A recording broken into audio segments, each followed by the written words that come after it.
ವಿಧಾನಸೌಧದಲ್ಲಿ ಮತ್ತೊಂದು ಹಣದ ಬ್ಯಾಗ್ ಪತ್ತೆಯಾಗಿದ್ದು 6 ಲಕ್ಷ ರೂಪಾಯಿ ನಗದು ಹಣದೊಂದಿಗೆ ಒಳಗೆ ಪ್ರವೇಶ ಮಾಡಲು ಯತ್ನಿಸಿದ ಯುವಕನನ್ನ ಪೊಲೀಸರು ವಶಕ್ಕೆ ಪಡೆದಿದ್ದಾರೆ.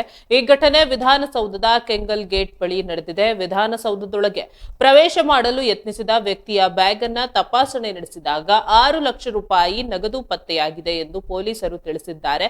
ವಿಧಾನಸೌಧದ ನಿಯಮಗಳ ಪ್ರಕಾರ ಇಷ್ಟೊಂದು ದೊಡ್ಡ ಮೊತ್ತದ ಹಣವನ್ನ ಒಳಗೆ ಕೊಂಡೊಯ್ಯಲು ಅವಕಾಶವಿಲ್ಲ. ಹೀಗಾಗಿ ಪೊಲೀಸರು ಆತನನ್ನ ವಾಪಸ್ ಕಳುಹಿಸಲು ಸೂಚಿಸಿದ್ದಾರೆ.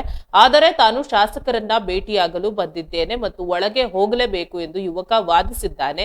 ಈ ಹಿನ್ನೆಲೆಯಲ್ಲಿ ಪೊಲೀಸರು ಆತನನ್ನ ವಶಕ್ಕೆ ತೆಗೆದುಕೊಂಡು ವಿಚಾರಣೆಗಾಗಿ ಎಸಿಪಿ ಕೃಷ್ಣಯ್ಯ ಅವರ ಕಚೇರಿಗೆ ಕರೆದೊಯ್ದಿದ್ದಾರೆ. ವಿಚಾರಣೆ ಮುಂದುವರೆದಿದ್ದು ಯುವಕ ಯಾರೆಂದು ಮತ್ತು ಹಣದ ಮೂಲ ಯಾವುದು ಎಂಬುದನ್ನ ಪತ್ತೆ ಹಚ್ಚುವ ಪ್ರಯತ್ನ ನಡೆಸಲಾಗುತ್ತಿದೆ. ವಿಧಾನಸೌಧದೊಳಗೆ ಹಣ ಸಾಗಾಟದ ಪ್ರಕರಣಗಳು ಈ ಹಿಂದೆ ಕೂಡ ವರದಿಯಾಗಿದ್ದವು. ಈ ಘಟನೆ ರಾಜಕೀಯ ವಲಯದಲ್ಲಿ ತೀವ್ರ ಚರ್ಚೆಗೆ ಗ್ರಾಸವಾಗಿದೆ.